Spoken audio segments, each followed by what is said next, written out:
Un adolescent palestinien touché par des balles tirées par les forces israéliennes en mai lors de la manifestation de la marche du Grand Retour à Gaza a succombé à ses blessures mercredi, a annoncé le ministre palestinien de la Santé. L'adolescent âgé de 16 ans est mort après avoir été blessé à la tête à l'est de la ville de Gaza le 14 mai, a déclaré le porte-parole du ministère, Ashraf Al-Qudra.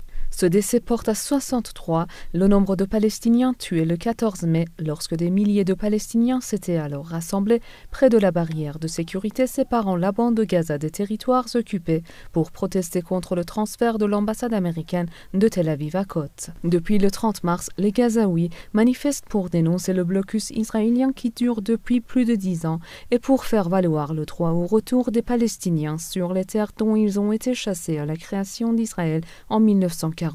Au total, au moins 139 Palestiniens ont été tués par des tirs israéliens depuis le début de la mobilisation. Aucun Israélien n'a été tué. Israël a justifié sa riposte en affirmant qu'elle était nécessaire pour défendre ses frontières. Les groupes de défense des droits de l'homme, dont Human Rights Watch, ont dénoncé l'adoption par les hauts responsables israéliens de consignes de tir sur les manifestants qui ne représentent aucune menace imminente. Human Rights Watch soutient que ces actions pourraient constituer des crimes de guerre.